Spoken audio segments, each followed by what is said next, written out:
How's it going, everybody? This is Novakast back with another video for you guys, and we'll be talking more about some more Castlevania Season 4, Episodes 3 and 4. So I'm really excited, and because I keep forgetting to do this, Episodes 1 and 2 for Season 4 were titled, at least for Episode 1, Murder Wakes It Up, and Having the World for number 2. For Season 4, Episode 3, it's Walk Away, and then Episode 4 of Season 4 is We Must Sacrifice. So, without further delay, why don't we go ahead and get started in this, because, yeah, I'm really excited.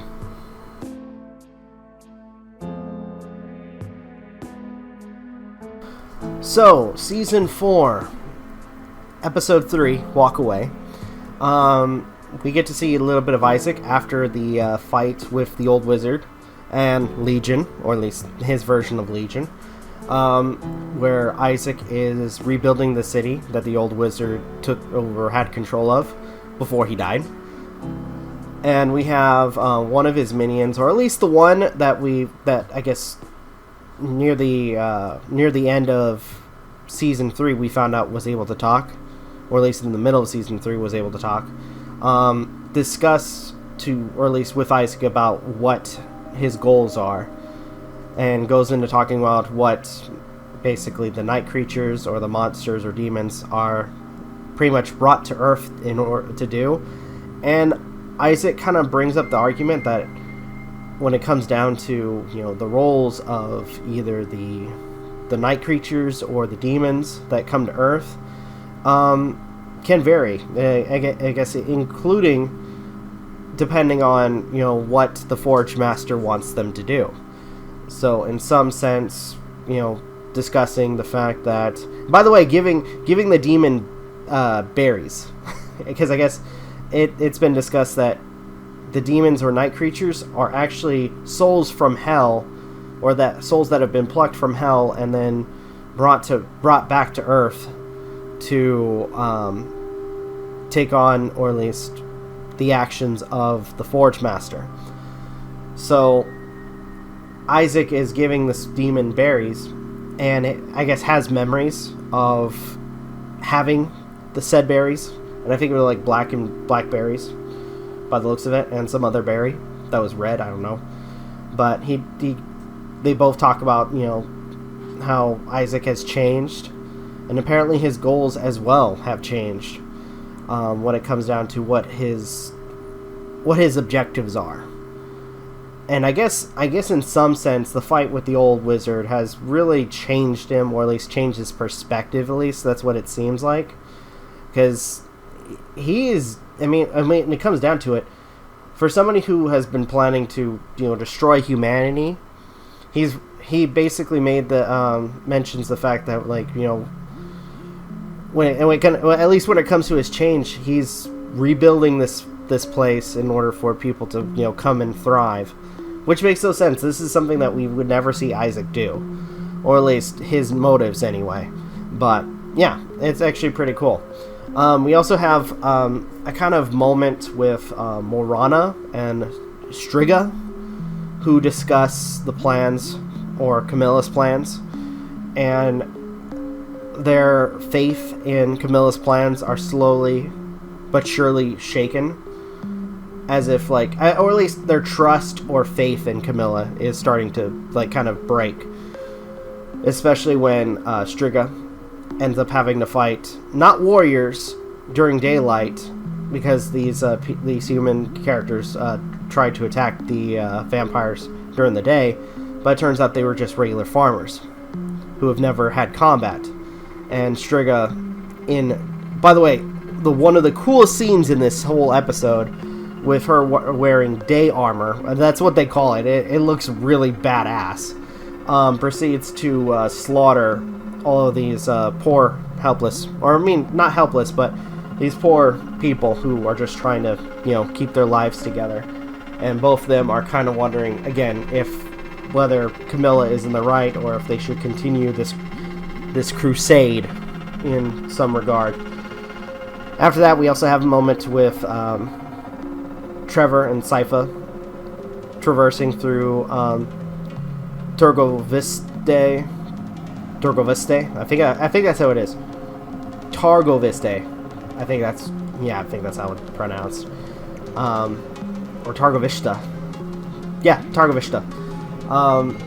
And honestly, we get to see how decrepit it is now. I mean, again, because it's a husk of a city, and barely anybody is left to live in it. We see people who are dying of hunger, thirst. The dead are just left lying around. It's really, like, just sad imagery to see when it comes down to, how, I guess, prosperous this place was from the very beginning to now, where it's, like, decrepit and homeless, and, like, the mass majority of the population is left to die. So, honestly, it's interesting. It really is.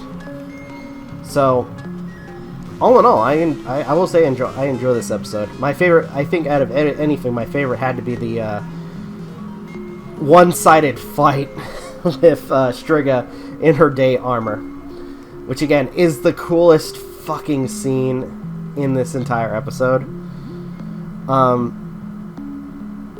And the animation is interesting, to say the least, especially when it comes to the fight choreography.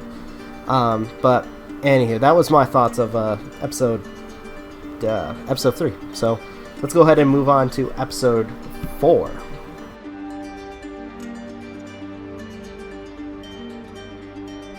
Okay, so this episode, which is You Must Sacrifice, episode 4. Oh boy.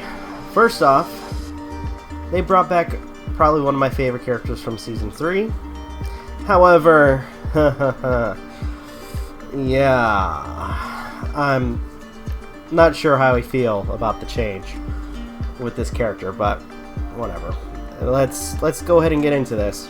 So, for a quick second, we get to see Trevor and Sypha, to an extent, still continuing to survey their surroundings, but they discuss plans, or at least what they should be doing when it comes down to everything that's been going on. Mention the fact that, for the past, since season, or actually not even season, like since after they killed Dracula, they've only been reacting to situations and not acting on them. So at this point, what they decide to do is, find a quiet place to sit and think. And that's all we see of Trevor and Sypha in this episode.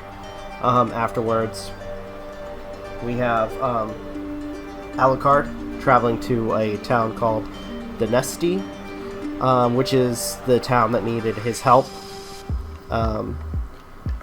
He goes there, defeats several night creatures, and saves the villagers.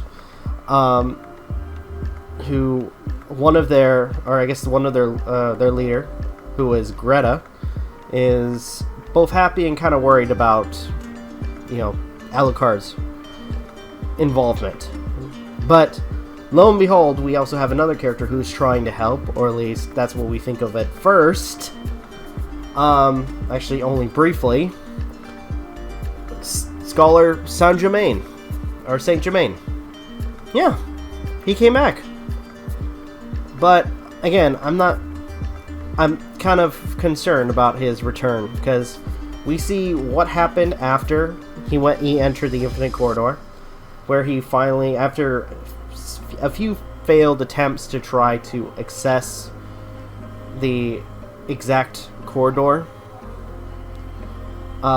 he finally finds the right one, but turns out that the person he was looking for, according to an individual that he finds in that dimension, has passed on, or at least not passed on, but has moved on to another dimension, and tells Saint Germain that he has to do something or bind himself to something in order to have full control over the corridor. that person, I mean, they kind of hint at it, but I think it's clear, especially with what's been going on, what they mean. The person that he has to bind himself to or resurrect is none other than Dracula.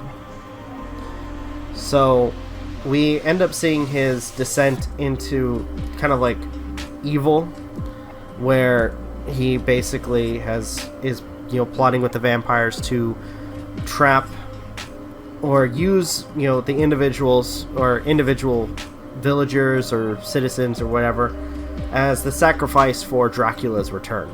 Again, it's pretty fucked up, especially with how much I like that character and how far he's gone in order to try to get what he wants.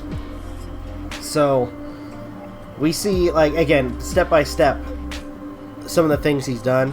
One of them, killing another alchemist, which he was not happy about doing, to obtain one of the mirrors that a variety of other characters have been using to contact each other. He's been in contact with a variety of different vampires to set up a plan to collect, or at least push vampire, or at least humans, into one particular destination, and 3, trying to get to Dracula's castle. And I think, if anything, it involves where he died, which again is Dracula's castle. So all in all, it's interesting. And by the way, I will say we had a really funny line where Dracula, or not Dracula, but Alucard, after being asked by Saint Germain to maybe have everybody relocate to Dracula's castle, he mentions the fact that once again that, oh my gosh, he's turning into Belmont, which I thought was hilarious. He has so much disdain for Trevor that he's afraid of turning into him. It's so fucking funny. But yeah, I'm gonna say though, it was a good episode. It sucks that one of my favorite characters has gone down this dark path, but there's really not much we can do. But anywho, with that, all in all, the 2 episodes that we've got to watch for this, or at least talk about in this video, has been really fun, and I'm looking forward to continuing the series moving forward.